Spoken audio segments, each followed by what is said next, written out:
chapter 1 introduction पढिरहेका छौं। Previous भिडियोमा हामीले 1.2 concept of rigid and deformed bodies का बारेमा पढेका थियौं। आजको भिडियोमा हामी 1.3 fundamental concept and principle of mechanics Newtonian mechanics का बारेमा पढ्न गइरहेका छौं। अब पहिला हामी फंडामेंटल कन्सेप्ट के बारेमा जानौं। The study of mechanics had been initiated by Aristotle and Archimedes, but it was Newton who formulated some fundamental principles of mechanics. अब यो मेकानिक्स को स्टडी को कुरा गर्ने हो भने यसको इनिसिएसन एरिस्टोटल र आर्किमिडीज को जमानादेखि नै सुरु भइसकेको थियो। तर आइजैक न्यूटन उहाँले नै के गरेका थिए त फंडामेंटल प्रिन्सिपल भनेर फर्मुलेट गरेका थिए मेकानिक्स को। अब बेसिकली यो बेसिक कन्सेप्टहरु जुन छ मेकानिक्स को यसलाई हामी चार भागमा डिवाइड गर्न सक्छौं। Space, time, mass and forces. र यी कन्सेप्टहरु हामी ट्रुली डिफाइन गर्न सक्दैनौं। यिनीहरुलाई हामीले एक्सेप्ट गर्नुपर्छ on the basis of our intuition and experience. अब कुरा गरौं स्पेस को। सो यहाँ हामीसँग चारवटा बेसिक कन्सेप्ट छन्, space, time, mass, forces. So सुरुमा स्पेस को कुरा गरौं।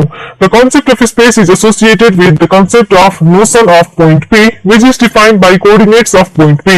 कुनै पनि एउटा point P को कोअर्डिनेट ले के डिफाइन गर्छ त स्पेस मा त्यसको पोजिसन डिफाइन गर्छ। त्यही भएर स्पेस को कन्सेप्ट हामी कुनै पनि पोइन्ट को कोअर्डिनेट्स बाट बुझ्न सक्छौं। Now to define an event, it is not sufficient to indicate its position in space.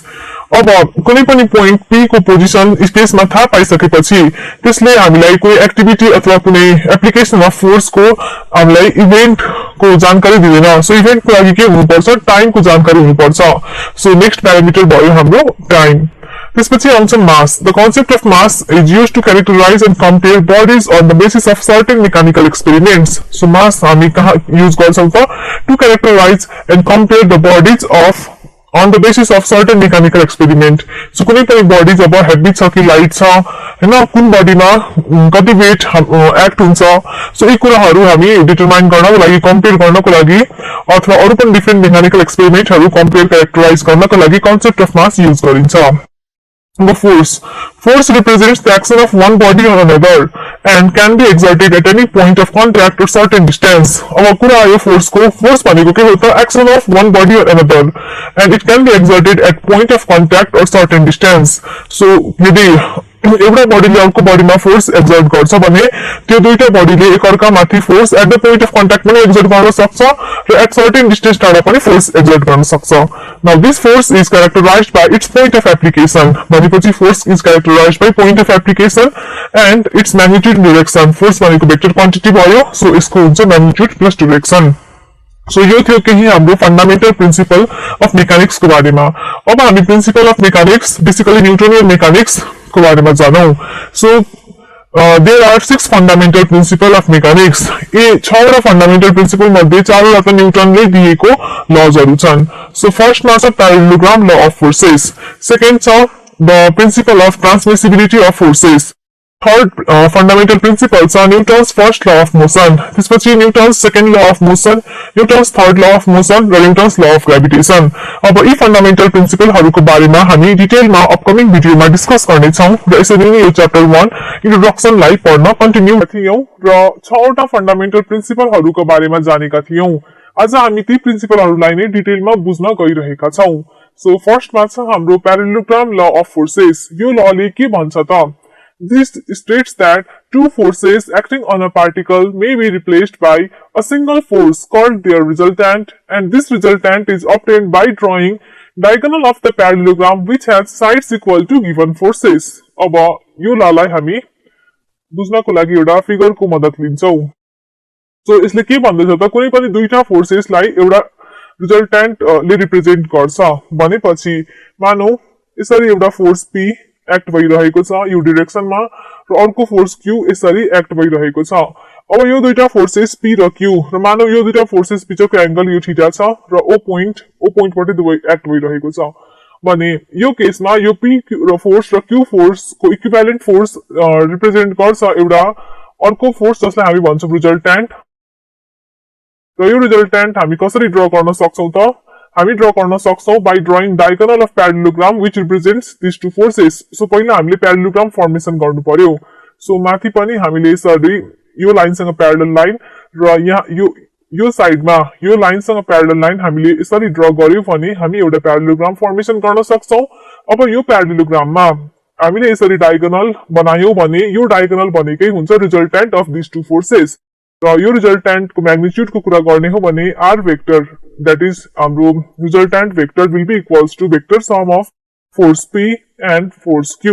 So यो भयो हाम्रो vectorially R vector equals to P vector plus Q vector. So यसको म्याग्निट्युड जुन छ म्याग्निट्युड भनेको हुन्छ under root of P square plus Q square र यो यसको डाइरेक्सन सो मानौ यसले यहाँ योसँग बीटा एंगल बनाएको छ।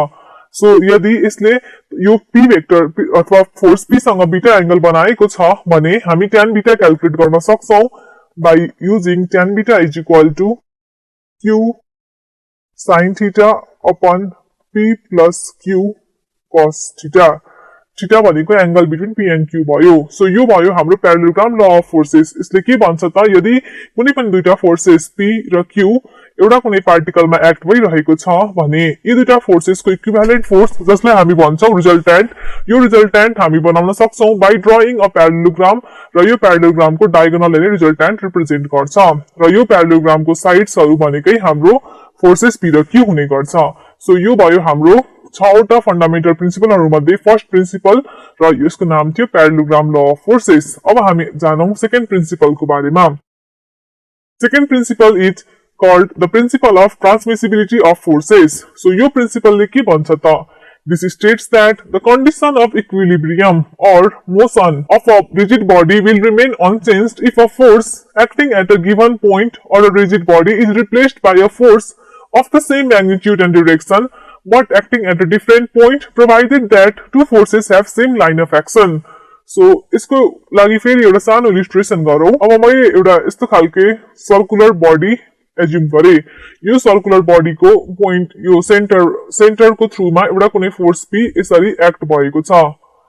यो फोर्स P यसरी एक्ट भएको छ भने प्रिन्सिपल अफ ट्रान्समिसिबिलिटीले के भन्छ भन्दा अब मैले फेरि यही बडी फेरि बनाए, यो फोर्स P लाई मैले यसरी पनि रिप्रेजेन्ट गर्न पाए। अब यहाँनिर हाम्रो फोर्स P यसरी एक्ट भएको थियो तर यहाँ हामीले अवे फ्रम द सेन्टर यसरी देखायौं। तर के छ त यो लाइन अफ एक्सन जुन छ यो सेम लाइन अफ एक्सनमा परिरहेको छ। यो फोर्स दुवै फोर्सको डाइरेक्सन हाम्रो सेम छ, म्याग्निट्युड हाम्रो P नै छ भनेपछि के भन्छ त यसले यदि कुनै पनि अब्जेक्ट हाम्रो रेस्टमा होस् अथवा इक्विलिब्रियममा होस् अथवा मोसनमा होस् सो कुनै पनि अब्जेक्ट जुन कन्डिसनमा छ त्यो कन्डिसन अनचेन्ज्ड रहन्छ यदि हामीले यस्तो किसिमले यो फोर्सलाई चेन्ज गर्दियौ। यो फोर्सलाई एलोङ लाइन अफ एक्सनमै same magnitude same direction same line of एक्सनमा बस खाली अर्को पोइन्टमा ट्रान्सफर गरिदियो भने यो बडीको इक्विलिब्रियम चेन्ज हुँदैन। सो यही भन्छ हाम्रो प्रिन्सिपल अफ ट्रान्समिसिबिलिटीले। यसलाई हामीले यस्तो पनि गर्न पायौं। सो सेम बडी छ र यो यही लाइन अफ एक्सनमा हाम्रो फोर्स P एक्ट भइरहेको छ यसरी। सो यतापट्टि मैले फोर्स P एप्लाई गरे, सो अपोजिट डाइरेक्सनमा फोर्स P एप्लाई गरे, यो दुटैको इफेक्ट त नील हुन्छ। सो यस्तो पनि हामी गर्न सक्छौं। सो यो principal of transmissibility of forces जुन छ यो एकदमै इम्पोर्टेन्ट र एकदमै धेरै काम लाग्छ हामीलाई न्यूमेरिकलहरु सल्भ गर्दाखेरि अपकमिङ च्याप्टर्सहरुमा। र यो थियो हाम्रो 6 वटा फन्डामेन्टल प्रिन्सिपलहरु मध्ये सेकेन्ड प्रिन्सिपल। अब हामी जानौं हाम्रो थर्ड प्रिन्सिपलको बारेमा। सो अब मैले तीनटा फन्डामेन्टल लज जुन न्यूटनले दिएको छ यसलाई एउटै हेडिङमा सम अप गरेको छु। सो यहाँ छ हाम्रो फर्स्ट ल, सेकेन्ड ल, थर्ड ल। सो यो हाम्रो तीनटा डिफरेन्ट फन्डामेन्टल प्रिन्सिपल्स हुन्। सो फर्स्ट लले के भन्छ त न्यूटनको फर्स्ट लले भन्छ if the resultant force acting on a particle is 0 the particle will remain at rest if it is originally at rest or it will move with constant speed if it is originally in motion। भनेपछि एउटा कुनै object मानौ हाम्रो रेस्टमा छ। अब क्वेशनले के भन्यो त यो अब्जेक्टमा मैले कुनै पनि फोर्स एप्लाई गरिन, कुनै पनि फोर्स एप्लाई नगर्नु अथवा मैले यसरी एउटा फोर्स एप्लाई गरे P र यो फोर्सको अपोजिट डाइरेक्सनमा अर्को फोर्स यहाँबाट एप्लाई भएको छ Q। सो यो P र Q जुन छ र Q को म्याग्निट्युड P सँग बराबर छ। सो इक्वल अपोजिट फोर्स यसमा एक्ट भइरहेको छ यो अब्जेक्टमा भने यस्तो केसमा यो अब्जेक्ट मेरो अलरेडी रेस्टमा थियो भने अब पनि रेस्टमै हुन्छ। सो अनलेस रिजल्टेन्ट फोर्स हाम्रो एउटा समथिङ केही भ्यालुको एक्ट हुँदैन तबसम्म यो अब्जेक्टको जुन ओरिजिनल पोजिसन छ यसमा चेन्ज आउँदैन। त्यस्तै कुनै अब्जेक्ट यदि मोसनमा छ सपोज यो अब मैले एउटा अब्जेक्ट लिए जुन कि एउटा एक्सेलरेसन एले मुभ गरिरहेको थियो। अब यो अब्जेक्टमा पनि हामीले माथिबाट फोर्स P एप्लाई गर्यौं तलबाट पनि हामीले equal and opposite force P नै एप्लाई गर्यौं भने यो केसमा यो अब्जेक्ट ए एक्सेलरेसनले मुभ गर्दै थियो भने अब पनि यो यही एक्सेलरेसनले मुभ गरिरहेको हुन्छ, यसमा कुनै पनि चेन्ज आउँदैन। सो के यही भन्छ हाम्रो फर्स्ट लले कि जबसम्म रिजल्टेन्ट फोर्सको एक्टिङ अन अ पार्टिकल 0 हुन्छ तबसम्म पार्टिकल हाम्रो इफ रेस्टमा छ भने रेस्टमै रहन्छ, र यदि मोसनमा छ भने अब जुन एक्सेलरेसनले मुभ गरिरहेको थियो त्यही स्पिडले त्यही एक्सेलरेसनले त्यो कन्स्ट्यान्ट मुभ गरिरहेको हुन्छ। त्यसमा यसको हाम्रो पोजिसनमा मोसनमा केही पनि फरक पर्दैन until and unless resultant force acting on particle is 0। अब सेकेन्ड लको कुरा गरौँ। सेकेन्ड लले के भन्छ, if the resultant force acting on particle is not 0। So अहिले हामी यो रिजल्टेन्ट फोर्स 0 हुँदासम्म हाम्रो फर्स्ट ल थियो। सो मानौ अब रिजल्टेन्ट फोर्स 0 छैन भने के हुन्छ, particle will have acceleration proportional to magnitude of the resultant and in the direction of the resultant force. So जुन यो ब्लक थियो यही ब्लकको एक्जाम्पललाई कन्टिन्यू गर्यौं। सो यो ब्लक अब यहाँनिर हामीले फोर्स पी एप्लाई गरेका थियौं र तलबाट फेरि अब मानौ हामीले क्यू फोर्स एप्लाई गर्यौं र Q is greater than P. So Q हाम्रो ग्रेटर देन पी छ भने अब यो ब्लक जुन छ यो ब्लक अब माथितिर जान खोज्छ। सो यस्तो खालको यदि माथितिर जान खोज्छ भनेपछि यो माथि गयो भने यसको एक्सेलरेसन पनि के हुन्छ, क्यू माइनस पी रिजल्टेन्ट फोर्सको डिरेक्सनमा हुन्छ। सो के भन्छ त सेकेन्ड लले, if the resultant force acting on particle is not 0, resultant force 0 छैन भने particle will have acceleration, particle move गर्छ, मुभ गरेपछि उसँग एक्सेलरेसन हुन्छ र त्यो एक्सेलरेसनको value will be proportional to the magnitude of resultant force and the direction of acceleration will be along the direction of resultant force. So यो थियो हाम्रो सेकेन्ड ल न्युटनको। अब हामी न्युटनको थर्ड लको बारेमा जानौं। थर्ड लले भन्छ, the forces action and reaction between the bodies in contact have same magnitude and same line of action. So अब यसले के भन्छ भन्दाखेरि यो एउटा कुनै वाल छ र यो वालमा एउटा बडी यसरी रहेको छ। सो यो बडीमा हामीले कुनै फोर्स यसरी एप्लाई गर्यौं भने यो फोर्स पी बराबरको अब यहाँनिर हामीसँग यो वाल सर्फेसमा के हुन्छ, रिएक्सन डेभलप गर्छ वालले र रिएक्सन जुन छ यो पी नै बराबरको हुन्छ। सो जस्तै कि हामी एक्जाम्पलमा हामीले यदि भित्तालाई पिट्यौं भने हातले, सो हाम्रो हातमै चोट लागिरहेको हुन्छ। So that is felt due to this action and reaction thing which is given by Newton's third law. That is the forces action and reaction between bodies in contact have same magnitude, same line of action and opposite direction. So यो थियो न्यूटनको third ल र यसरी हाम्रो तीनटा अझै fundamental प्रिन्सिपलहरु न्यूटनकै लको अन्डरमा sum up भएको छ। अब हाम्रो last fundamental principle of mechanics which is again given by Newton and it is called Newton's law of gravitation. So इसलिए के भन्छ त, this states that two particles of masses m1 m2 are mutually attracted with equal and opposite forces f and minus f of magnitude given by formula f equals g m1 m2 by r squared. So एउटा कुनै particle छ जसको मास छ m1, अर्को particle छ जसको मास छ m2। यो दुईटा पार्टिकलको सेन्टर टु सेन्टर बीचको डिस्टेन्स छ r भने यो पार्टिकलले यो पार्टिकलमा एउटा फोर्स एक्जर्ट गर्छ f भने यो m2 ले पनि m1 मा एउटा फोर्स एक्जर्ट गर्छ जसको भ्यालु f नै हुन्छ र डाइरेक्सन अपोजिट हुन्छ, सो माइनस f। र यो f को भ्यालु दिन्छ हाम्रो यो इक्वेसनले that f equals to g m1 m2 by r squared। r भनेको distance between this two particles र g भनेको युनिभर्सल ग्रेभिटेशनल कन्स्ट्यान्ट हो जसलाई कन्स्ट्यान्ट अफ ग्रेभिटेसन पनि भनिन्छ। सो यो हो हाम्रो न्यूटन्सको ल अफ ग्रेभिटेसन। र यति भएपछि हाम्रो 6 वटा फन्डामेन्टल प्रिन्सिपल अफ मेकानिक्स सबै हामीले मेकानिक्सबाट एक्जाममा कस्तो खालको क्वेशनहरु सोधिन्छ त्यो कुरा डिस्कस गर्न गइरहेका छौं। सो यसको लागि हामीले केही 3-4 वटा क्वेशनहरु यहाँ टिपेका छौं र यी क्वेशनहरु हामीले पास्ट इयर क्वेशन पेपरहरुबाट संकलन गरेका हौं। अब क्वेशन नम्बर 1 मै हेरौं के छ। क्वेशन नम्बर 1 मा सोधिएको छ define particle and rigid body. अब यिनीहरुको बारेमा डिटेलमा जान्नको लागि च्याप्टर 1 कै प्रिभियस भिडियोहरु हेर्नु होला। अब यो पार्टिकल एन्ड रिजिड बडी को बारेमा भन्नु पर्दाखेरि रिजिड बडी भनेको कस्तो खालको बडीलाई भनिन्छ त, यो चाहिँ धेरै वटा पार्टिकलहरुको कम्बिनेसन हो। सो यो भयो रिजिड बडी र यसमा जुन यो सानो सानो डटहरु छ यो पार्टिकल भयो। दैट इज पार्टिकल भनेको smallest unit of rigid body भयो। अब पार्टिकल मिलेर रिजिड बडी बनेको हुन्छ र यसको बेसिक फिचर के हुन्छ त, यसमा हामीले जति पनि फोर्सेस मोमेन्ट्सहरु एप्लाई गर्छौं यी फोर्सेस मोमेन्ट्स र डिस्टर्बेन्सेसहरुले गर्दाखेरि यहाँ रहेको पार्टिकलको ओरिएन्टेसन पोजिसन चेन्ज हुँदैन अथवा कुनै पनि दुईटा पार्टिकल बीचको डिस्टेन्स जुन छ यो फिक्स रहन्छ even after application of a number of forces and moments in this rigid body so यस्तो खालको बडीलाई नै रिजिड बडी भनेर भन्छौं र पार्टिकल भनेको रिजिड बडीकै एउटा स्मलेस्ट युनिट भयो सो यो थियो हाम्रो क्वेशन नम्बर 1 को बारेमा यी कुराहरुलाई नै मिलाएर लेख्न सकिन्छ थ्योरीमा सो जनरली यस्तो क्वेशनहरु 1 or 2 मार्क्समा सोध्ने गरिन्छ अब अर्को छ हाम्रो explain the principle of mechanics भनेर क्वेशन नम्बर 2 मा अब त्यस्तै क्वेशन नम्बर 3 मा पनि हेर्ने हो भने explain in brief about fundamental concept and principal of mechanics भनेर सोधिएको छ सो दुवै क्वेशनमा बेसिकली हामीले जुन 6 वटा फन्डामेन्टल प्रिन्सिपल अफ मेकानिक्स छन् त्यो कुरालाई एक्सप्लेन गर्नुपर्ने हुन्छ र अझै यो फन्डामेन्टल कन्सेप्टको बारेमा डिटेलमा बुझ्नको लागि च्याप्टर 1 को प्रिभियस भिडियोहरु हेर्नु होला अब प्रिन्सिपल अफ मेकानिक्स हामीसँग 6 वटा छन् र त्यसलाई मैले यहाँ स्टेट मात्रै गरिरहेको छु सो फर्स्टमा छ प्यारालेलोग्राम ल अफ फोर्सेस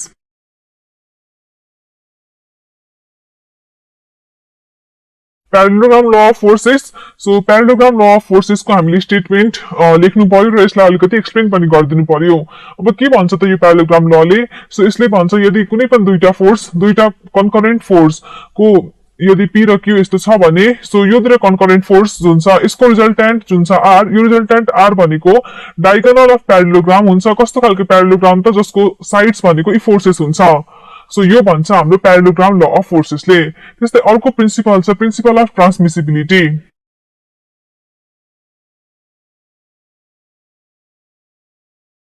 अब यो प्रिन्सिपल अफ ट्रान्समिसिबिलिटी के भन्छ त कुनै पनि बडीमा एउटा फोर्स यसरी एक्ट भइरहेको छ भने यो फोर्स p अब यो फोर्सलाई हामी ट्रान्सफर गर्न सक्छौं कसरी भन्दाखेरि यो फोर्सको सेम म्याग्निट्युड र same direction same line of एक्सनमा बट एट डिफरेन्ट पोइन्ट हामी यसलाई ट्रान्सफर गर्न सक्छौं that means the force acting p like this can be also shown like this so यही नै हो हाम्रो प्रिन्सिपल अफ ट्रान्समिसिबिलिटी र यसको एप्लिकेसन हामी फर्दर च्याप्टरहरुमा राम्रोसँग बुझ्ने छौं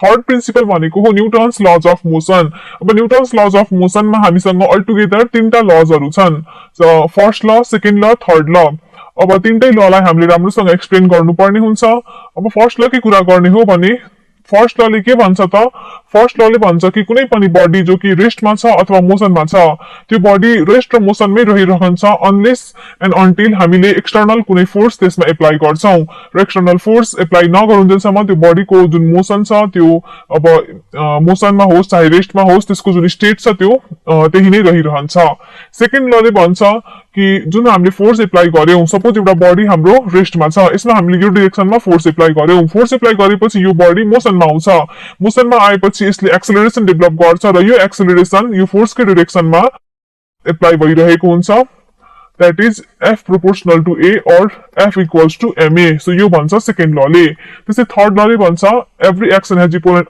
opposite reaction. So कुनै पनि बडी जो सपोज यो ग्राउन्डमा रेस्ट गरिरहेको छ भने यो बडीको आफ्नो वेट जुन छ यो वेट ग्राउन्डतिर गइरहेको हुन्छ भने ग्राउन्डले पनि यसको अपोजिटमा एउटा रिएक्सन डेभलप गर्छ र यो जुन छ वेटकै बराबर र अपोजिट डाइरेक्सनमा एक्ट हुन्छ सो यस्तो every action has equal and opposite reaction भन्ने न्यूटनको थर्ड ल भयो सो यी तीनटा लहरुलाई हामीले पोइन्ट 3 मै इन्क्लुड गर्न सक्छौं सो यो न्यूटन्स लज अफ मोसन भित्र हामीसँग तीनटा डिफरेन्ट प्रिन्सिपल हुने गर्छ र त्यसपछि चौथो अथवा लास्ट प्रिन्सिपल भनेको हुन्छ Newton's law of gravitation Newton's law of ग्रेभिटेसनले के भन्छ त कुनै पनि दुईटा अब्जेक्ट जसको मासेस छ m1 र m2 र यो दुईटा मासेसको सेन्टर टु सेन्टर मानौ d छ भने यो मास m1 ले m2 मा एउटा फोर्स एक्सर्ट गर्छ f भने m2 ले पनि m1 मा same force in opposite direction exert गर्छ दैट इज माइनस f बराबरको फोर्स एक्सर्ट गर्छ इन दिस डाइरेक्सन र यो फोर्सको भ्यालु हुन्छ f भनेको हुन्छ g m1 m2 upon d square जहाँ g भनेको युनिभर्सल ग्रेभिटेशनल कन्स्ट्यान्ट हो सो यसरी हामीसँग अल टुगेदर 6 वटा प्रिन्सिपल अफ मेकानिक्स छन् र यी सबै प्रिन्सिपललाई हामीले राम्रोसँग स्टेट गर्दै र एक्सप्लेन गर्दै यस्तो खालको क्वेशनको आन्सर गर्नुपर्ने हुन्छ र यही नै थियो क्वेशन नम्बर 2 र क्वेशन नम्बर 3 को पनि बारेमा अब यिनीहरूको बारेमा डिटेलमा बुझ्नको लागि च्याप्टर 1 कै प्रिभियस भिडियोहरू हेर्न सक्नुहुन्छ। त्यस्तै एउटा अर्को टाइप अफ क्वेशन नै सोध्न सकिन्छ च्याप्टर 1 बाट, त्यो हो एक्सप्लेन रिजिड एन्ड डिफर्मेबल बडिज। अब रिजिड एन्ड डिफर्मेबल बडिज भनेको, रिजिड बडी भनेको त हामीले क्वेशन नम्बर 1 मै राम्रोसँग बुझेका थियौं। डिफर्मेबल बडिज भनेको यस्तो बडी जसमा फोर्स एप्लाई गरेपछि त्यसमा रहेको पार्टिकलहरूको पोजिसन चेन्ज भइहाल्छ, अथवा त्यो बडी डिफर्म हुन्छ after the application of forces and moments in that body. So यस्तो खालको बडीलाई डिफर्मेबल बडिज भनिन्छ। सो यिनीहरूलाई नै हामीले राम्रोसँग एउटा एकदमै इलिस्ट्रेसनको साथ एक्सप्लेन गर्न सक्छौं र डिटेलमा बुझ्नको लागि च्याप्टर 1 कै प्रिभियस भिडियोहरू हेर्न सक्नुहुन्छ। र यो जुन 4 नम्बर छ यसलाई difference between rigid and deform bodies, so यस्तो तरिकाले पनि सोध्न सकिन्छ।